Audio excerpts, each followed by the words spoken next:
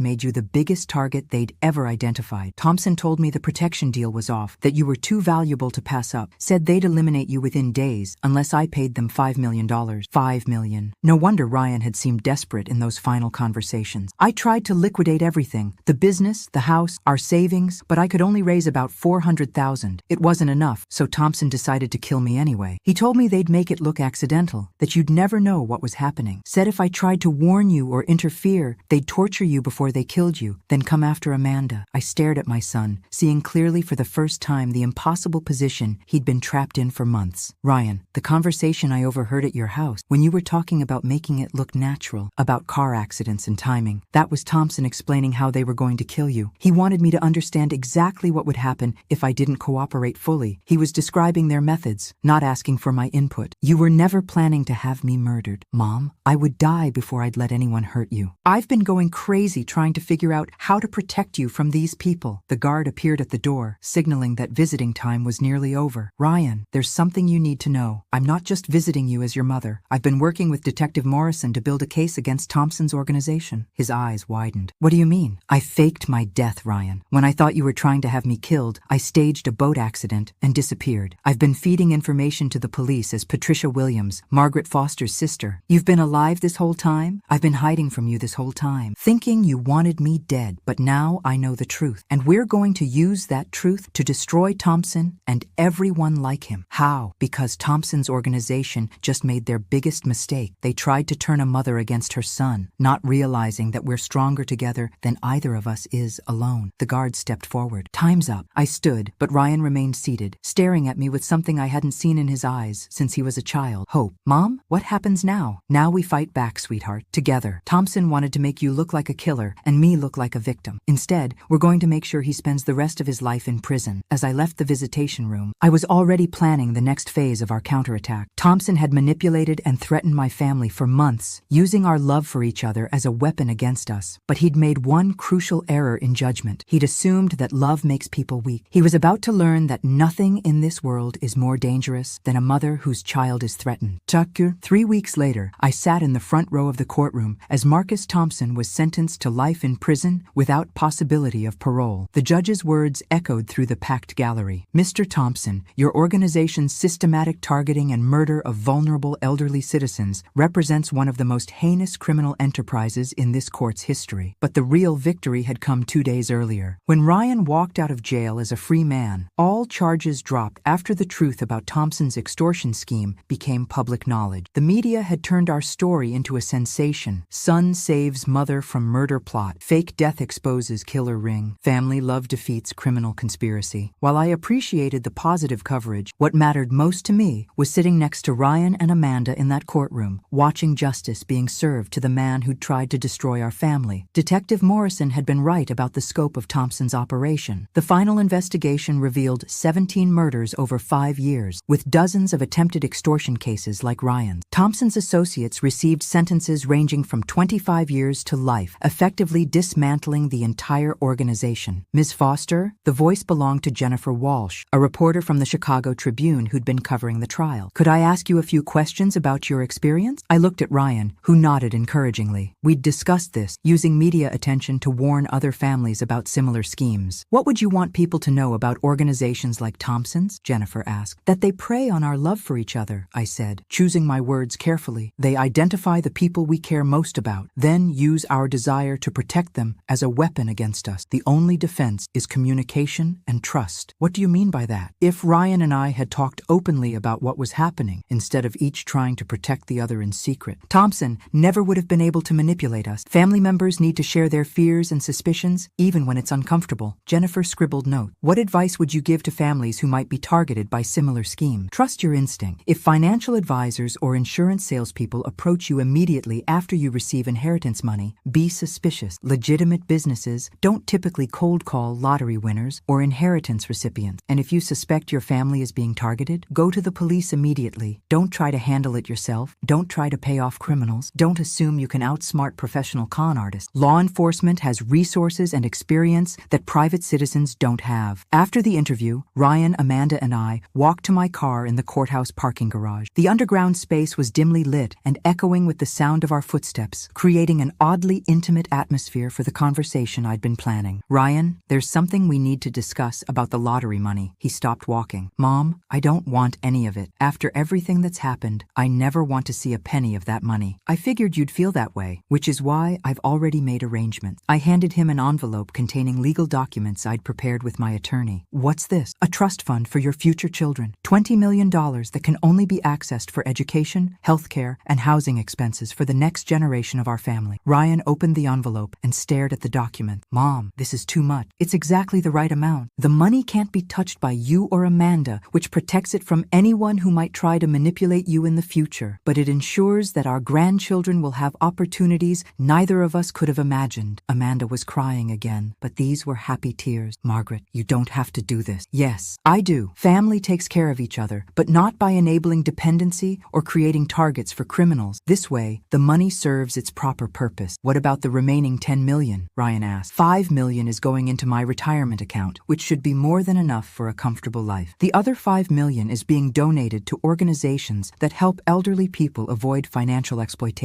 We reached my car, and I turned to face my son and daughter-in-law. Ryan, I want you to rebuild your construction company. Amanda, I want you to continue your nursing career. You're both young and talented, and you don't need lottery winnings to have a successful life together. What about you, Mom? What are your plans? I smiled, feeling genuinely excited about the future for the first time in years. I'm buying a small house in Colorado, near the mountains. I'm going to learn to hike and maybe take up photography. I've spent 62 years taking care of other people. It's time I learned to take care of myself. Colorado's pretty far away. Far enough to discourage casual visits, close enough for holidays and emergencies. We all need some space to heal from what Thompson put us through. Ryan hugged me. The first completely relaxed embrace we'd shared in months. I love you, Mom, and I'm proud of how you handled this whole situation. I love you too, sweetheart. But next time you're being blackmailed by organized criminals, please call your mother immediately. He laughed, the first genuine laugh I'd heard from him since this nightmare began. I promised. 6 months later, I was sitting on the deck of my cabin in Aspen, watching the sunrise paint the mountains gold and pink while my coffee grew cold in my hands. My phone buzzed with a text from Amanda. Baby Foster expected January 15th. Can Grandma Margaret clear her calendar for visits? I smiled and typed back. Grandma Margaret's calendar is officially cleared for all baby-related emergencies and snuggling duties. The lottery ticket that had started this whole adventure was framed on my kitchen wall, not as a celebration of wealth, but as a reminder that sometimes the most valuable prizes come disguised as disasters. I'd won $30 million, lost it, and gained something infinitely more precious, the absolute certainty that my son loved me enough to sacrifice everything to protect me. Marcus Thompson had tried to turn our family's love into a weapon. Instead, he'd taught us that love, real love, is the most powerful force in the universe when it's based on honesty, communication, and trust. And sometimes, just sometimes, mothers who refuse to give up can move mountains, or at least they can move $30 million in exactly the right direction. Thanks for listening. Don't forget to subscribe and feel free to share your story in the comments. Your voice matters.